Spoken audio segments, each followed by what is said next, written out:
கிறிஸ்துவுக்குள் அன்பான சகோதர சகோதரிகளே, உங்கள் யாவருக்கும் கர்த்தராகிய இயேசு கிறிஸ்துவின் நாமத்தினாலே சோஸ்திரங்களையும் நல்வாழ்த்துக்களையும் இந்த நாளிலே சொல்லிக் கொள்கிறேன். கர்த்தருடைய வார்த்தையை குறித்து நாம் இந்த நாளிலே தியானிக்கப் போகிறோம். போன்ற வாரம் வெளிப்படுத்துதல் 4ஆம் அதிகாரம் 6வது வசனத்தை நாம் பளிங்கு கொப்பான கடலை குறித்து பார்த்திருக்கிறோம். அதனுடைய தொடர்ச்சி இந்த வசனத்தோடு நாம் பார்க்க போகிறோம். அந்த வசனம் என்ன சொல்கிறது? அந்த சிங்காசனத்தின் மத்தியிலும் 4 ஜீவன்கள் இருந்தன. அந்த 4 மிருகங்களிலும் சுற்றிலும் உள்ளேயும் கண்களால் நிறைந்தவைகளுமாய் இருந்தன என்று இங்கே வேதத்திலே நாம் பார்க்கிறோம். இந்த இடத்திலே நாம் பார்க்கும்போது 4 விதமான ஜீவன்கள் இருந்தன என்று வேதம் சொல்லுகிறது.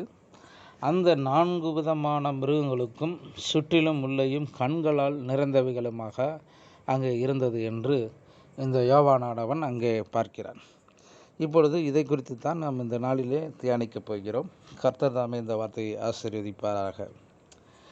இப்பொழுது வேதாகமத்திலே, ஆங்கில வேதாகமத்திலே திருத்தப்பட்ட பதிப்பிலே நாம் இந்த மிருகத்தை குறித்து ஜீவிக்கிற மிருகங்கள் என்று அங்கு கூறப்பட்டிருக்கிறது. இந்த ஜேம்ஸ் அரசனின் பதிப்பில் 4 மிருகங்கள் என்று குறிப்பிடப்பட்டுள்ளது. கிரேக்க மொழியிலே பார்க்கும்போது அது ஜீவிக்கிற சிருஷ்டிகள் என்று அங்கே சொல்லப்படுகிறது. அதாவது லிவிங் கிரியேட்டர்ஸ் என்று அங்கு அழைக்கப்படுகிறது. ஜீவிக்கிற மிருகங்கள் என்று அழைக்கப்படுகிறது.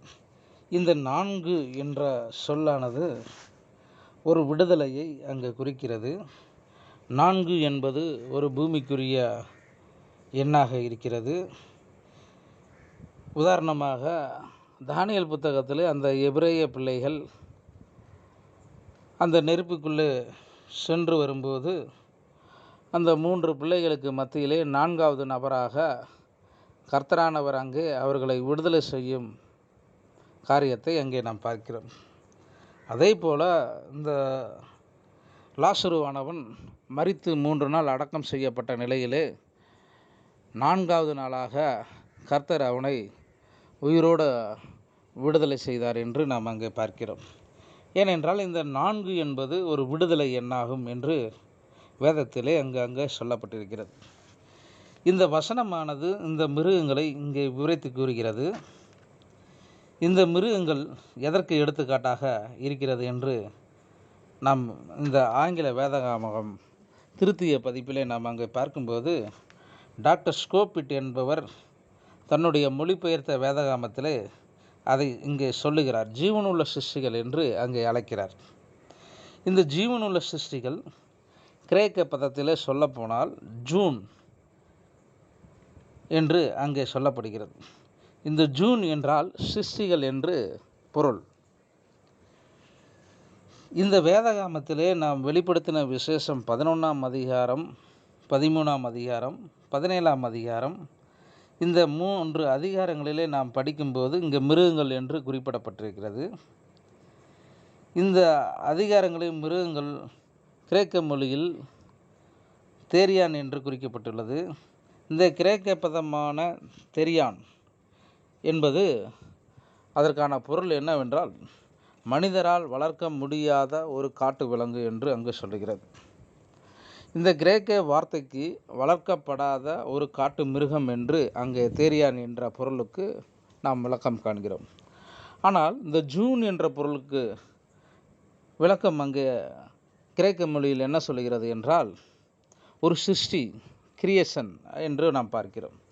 இந்த 4 ஜீவன்கள் காட்டு மிருகங்கள் அல்ல, ஆனால் இது ஒரு உயிருள்ள சிருஷ்டிகள், ஜீவனுள்ள சிருஷ்டிகள் என்று நாம் இந்த வேதத்திலே நாம் அங்கே பார்க்கிறோம். இந்த தெரியான் என்றால் மனிதனால் வளர்க்கப்படாத ஒரு காட்டு மிருகம் என்று பெயர். ஆனால் ஜூன் என்றால் ஜீவனுள்ள உயிருள்ள சிருஷ்டிகள் என்று அங்கே பார்க்கிறோம். இந்த தெரியான் என்ற வளர்க்கப்பட இயலாத ஒரு காட்டு மிருகங்கள் என்பதற்கு உதாரணமாக வெளிப்படுத்தின விசேஷம் 11ஆம் அதிகாரம், 13ஆம் அதிகாரம், 17ஆம் அதிகாரத்தை நாம் அங்கே பார்க்கலாம். இந்த 11ஆம் அதிகாரம் என்பது ஒரு முதலாவது ஸ்தாபன சபையை அங்கே குறிக்கிறது. ரோமாபுரியில் எழும்பி வருகிற ஒரு மிருகத்தை அங்கே குறிக்கிறது.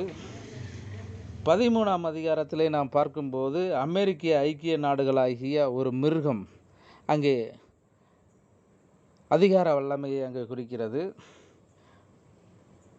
இந்த 11ஆம் அதிகாரத்திலே பார்க்கும்போது 17ஆம் அதிகாரத்தை பார்க்கும்போது அமெரிக்கா ரோமாபுரி ஆக இரண்டையும் சேர்த்து அங்கே சொல்லப்படுகிறது என்று இந்த வேதத்திலே நாம் சொல்ல முடியும். அங்கே பார்க்கும்போது ஆண்டவர் இந்த வெளிப்படுத்தின விசேஷம் 4ஆம் அதிகாரத்தில் இந்த ஜீவனுள்ள சிருஷ்டிகளை பற்றி தெளிவாக அங்கே சொல்லுகிறார். இதவே எசேக்கியேல் புத்தகம் 1ஆம் அதிகாரம் 1 முதல் 28 வசனங்கள் வரை அங்கே பார்க்கும்போது அங்கே கூட பார்க்கும்போது பழக்கி வளர்க்கப்படாத அல்லது குணப்படாத மனம் திரும்பாத காட்டு விலங்கு என்று சொல்லப்படாமல் அங்கே ஜீவனுள்ள சிருஷ்டிகளாக அங்கே பார்க்கிறோம். இந்த வெளிப்படுத்துதல் 5ஆம் அதிகாரம் 11வது வசனம் அங்கே சில வசனத்தை நாம் அங்கே தியானிக்கும்போது, பின்னும் நான் பார்த்தபோது சிங்காசனத்தையும் ஜீவன்களையும் மூப்பர்களையும் சூழ்ந்திருந்த அநேக தூதர்களுடைய சத்தத்தை கேட்டேன் என்று அங்கே நாம் பார்க்கிறோம். இந்த ஜீவன்கள் எண்ணப்பட்டவை அவைகள் தூதர்கள் அல்ல, அவர்கள் மூப்பர்கள் அல்ல. அப்போ சிங்காசனத்தில் அருகே உள்ள ஒரு ஜீவனுள்ள சிருஷ்டிகள் என்று அங்கே நாம் பார்க்கிறோம். இந்த ஜீவனுள்ள சிருஷ்டிகளுடைய வேலை என்ன என்று நாம் பார்க்க போனால், அந்த இடத்திலே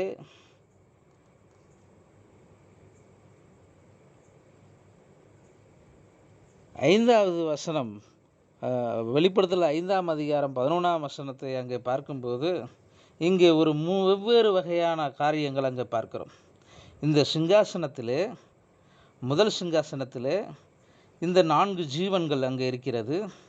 அதற்கு வெளியே 24 மூப்பர்கள் தம்முடைய சிறிதும் கீழாக இருக்கிறதுமான சிங்காசனத்தின் மேலே அவர்கள் அமர்ந்திருக்கிறார்கள்.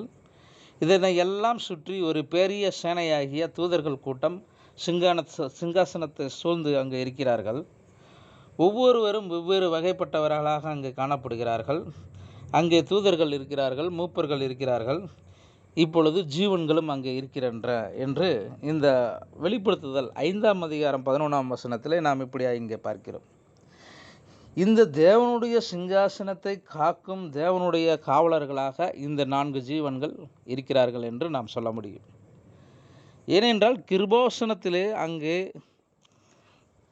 உடன்படிக்கையை பாதுகாக்க எப்படி அவங்க காவலர்களாக அந்த கேருபீன்கள் இருந்தார்களோ அதை போன்று இப்பொழுது இந்த தேவனுடைய சிங்காசனத்தை காக்கும் தேவனுடைய காவலர்கள் என்று நாம் இங்கே இதை குறிக்க முடியும். இப்பொழுது அவைகள் காட்டு மிருகங்கள் அல்ல, அவைகள் ஜீவனுள்ள ஒரு சிருஷ்டிகள் என்று இங்கே நாம் பார்க்கிறோம். இதைத்தான் அன்றைய நாட்களிலே எசேக்கியேலானவன் தன்னுடைய தரிசனத்திலே அவன் அங்கே பார்க்கிறான். அவைகள் ஒவ்வொன்றும் தன் தன் திசைக்கு நேர்முகமாக சென்றது என்று அங்கே பார்க்கிறோம். எசேக்கியேல் 1ஆம் அதிகாரம் 12வது வசனத்தில் இப்படியாக அங்கே சொல்லுகிறான். இந்த முதலாவது ஜீவன் சிங்கத்திற்கு ஒப்பாக அங்கே இருக்கிறது என்றும், 2ஆம் ஜீவனாகிய விலங்கானது காளைக்கு ஒப்பாகவும், 3ஆம் ஜீவனானது மனுஷ முகத்திற்கு ஒப்பாகவும், 4ஆம் ஜீவன் பறக்கிற கழுகுக்கு ஒப்பாகவும் உள்ளது என்று இந்த வேதத்திலே நாம் பார்க்கிறோம். இந்த எசேக்கியேலானவன் தன்னுடைய தரிசனத்திலே தேவனுடைய மகிமையை கண்டபோது அதே காட்சியை இந்த யோவான் காரியத்தை இங்கே வெளிப்படுத்துதலே பார்க்கிறான். இங்கே தேவனுடைய மகிமை எப்படியாய் அங்கே இருக்கிறது என்பதை இங்கே இருவரும் ஒரே விதமாக அங்கே அவர்கள் பார்க்கிறார்கள். அது இந்த பூமிக்குரிய காலத்திலும் பரலோகத்திற்குரிய காரியத்திலும் அது சற்றும் ஒரு மாறாத ஒரு காரியமாக அங்கே இருக்கிறது என்று இந்த இடத்துல நாம் பார்க்கிறோம். அந்த எசேக்கியேல் 1ஆம் அதிகாரம் 12வது வசனத்தில் தொடர்ந்து நம்ம முகமுகமாய் சென்றது, ஆவி போக வேண்டுமென்றிருந்த எவ்விடத்திற்கும் அவைகள் போயின, போகையில் அவைகள் திரும்பி பார்க்கவில்லை என்று இங்கே நாம் பார்க்கிறோம். அவைகள் திரும்ப முடியவில்லை. இவைகள் இந்த வழியாக செல்லும் என்றால் அது ஒரு மனிதனைப் போல போகிறது. இது இந்த வழியாக போகும் என்றால் அது ஒரு கழுகை போல போகிறது. அது இந்த வழியாக செல்லும் என்றால் அது ஒரு காளையைப் போல போகிறது. அது இந்த வழியாக செல்லும் என்றால் ஒரு சிங்கத்தைப் போல போகிறது என்று அவைகளால் அது பின்னால் திரும்பிட்டு போக முடியவில்லை. சென்ற எவ்விடத்திற்கும் அந்த ஜீவன்கள் ஒவ்வொன்றும் முன்னோக்கியே போய் கொண்டிருக்கிறது என்று இந்த வேதம் நமக்கு இந்த எசேக்கியேல் புத்தகத்தில் சொல்லிக் கொடுக்கிறது.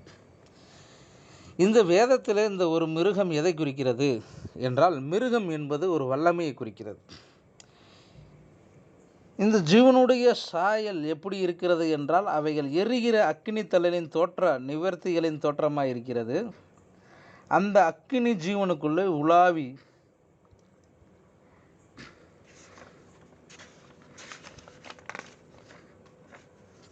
அது மேலும் கீழுமாக அங்கே சென்று கொண்டு இருக்கிறது. ஒரு பிரகாசமாக அங்கே இருக்கிறது. ஒரு அக்கினியிலிருந்து அது ஒளி புறப்பட்டது என்று நாம் பார்க்கிறோம். அந்த ஒளியானது அங்கே தேவனாக காணப்படுகிறது என்று நம்ம சொல்ல முடியும். இந்த அக்கினியிலிருந்து ஒளி புறப்பட்டது. இந்த ஒளியானது இந்த உலகத்தில் உள்ள ஒளியோ, இல்லை ஒரு பிரபஞ்சத்தின் ஒளியோ, அல்லது செயற்கையான ஒரு ஒளியோ, ஒரு மின்சார ஒளியோ அங்கே கிடையாது. இது ஒரு நித்தியமான ஒரு ஒளி. அது தேவன் என்று அழைக்கப்படுகிறது என்று நாம் இந்த இடத்துல பார்க்கிறோம். அந்த ஜீவன்கள் மண்ணலின் தோற்றம் போல ஓடி திரிந்தன என்று அங்கே வேதம் நமக்கு சொல்லுகிறது. நான் அந்த ஜீவன்களை பார்த்து கொண்டிருக்கையில், இதோ பூமியின் ஜீவனன்களிடையே 4 முகங்களையுடைய ஒரு சக்கரத்தை கண்டேன். ஒரு சக்கரங்களின் ரூபமும் அவைகளின் வேலையும் படிக பச்சை வருணமாயிருந்தன. அவைகள் 4க்கும் ஒரே விதமான சாயல் இருந்தது. அவைகளின் ரூபம் அவைகளின் வேலையும் சக்கரத்துக்குள் சக்கரம் இருந்தது போல இருந்தது என்று இந்த எசேக்கியேலானவன் இந்த 1ஆம் அதிகாரத்திலே 13 வசனத்திலிருந்து 16வது வசனம் வரை இப்படியாக இங்கே சொல்லுகிறார். இந்த அடையாள சின்னத்தை அங்கே பார்க்கும்போது, இவர்கள் தேவனுடைய பெட்டியை அவர்கள் பார்த்தபோது தங்களுடைய சக்கரங்களை கொண்டிருந்து அது இந்த உலகத்தில் பயணம் செய்து கொண்டு இருந்தன. ஆனால் யோவான் அவைகளை கண்டபோது அவைகள் பரலோகத்திற்கு ஏற்றுக்கொள்ளப்பட்டு விட்டது அல்லது எடுத்துக்கொள்ளப்பட்டு விட்டது என்று இங்கே பொருள் பார்க்கிறோம். இந்த உடன்படிக்கை பெட்டியானது பூமியில் இருந்தபோது ஒரு சக்கரங்களினால் ஓடி திரிந்தது என்று அங்கே எசேக்கியேலானவன் இப்படியாக சொல்லுகிறான். ஆனால் இடம் விட்டு இடம் அதை எடுத்து செல்கிறார்கள்.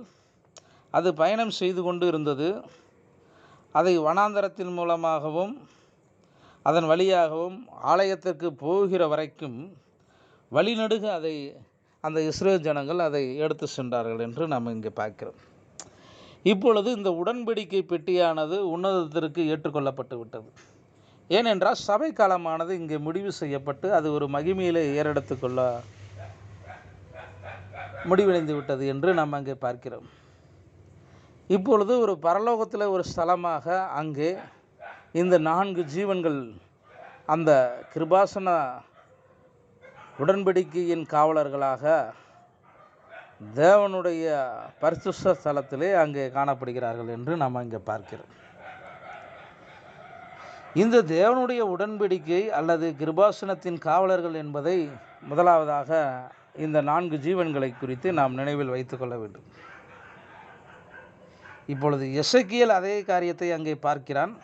4 ஜீவன்களை அங்கே பார்க்கிறான். யோவானும் அதே தரிசனத்தை அங்கே பார்க்கிறார்கள். இந்த 4 என்பது விடுதலை என்பதை குறித்து நாம் பேசியிருக்கிறோம். இதற்குரிய காரியம் இந்த மிருகத்திற்குரிய ஜீவன் உள்ள மிருகத்திற்குரிய பொருள்கள், சிங்கத்திற்கு என்ன பொருள், மனுஷ முகத்துக்கு என்ன பொருள், கழுகுக்கு என்ன பொருள், காளைக்கு என்ன பொருள், அவையெல்லாம் எதற்காக இந்த மிருகமாக அங்கே ஜீவனுள்ள சிருஷ்டிகளாக வந்தன என்பதை குறித்து வரக்கூடிய நாட்களிலே நாம் ஒன்றும் தெளிவாக நாம் பார்க்க போகிறோம். ஏசாயா புத்தகம் 6ஆம் அதிகாரத்திலே நாம் பார்க்கும்போது இதே கேருபீன்கள் இந்த ஜீவன்களாக அங்கே பார்க்கிறோம். இந்த ஜீவன்கள் என்ன செய்து கொண்டு இருந்தன, அதனுடைய வேலை என்ன, என்பதை குறித்து வரக்கூடிய நாட்களிலே நாம் முழுமையாக ஆராய்ச்சி செய்து இந்த வெளிப்படுத்துதல் 4ஆம் அதிகாரத்தை நிறைவு செய்யப் போகிறோம். கர்த்தர் தாமே இந்த வார்த்தையை ஆசீர்வதிப்பாராக. ஆமீன்.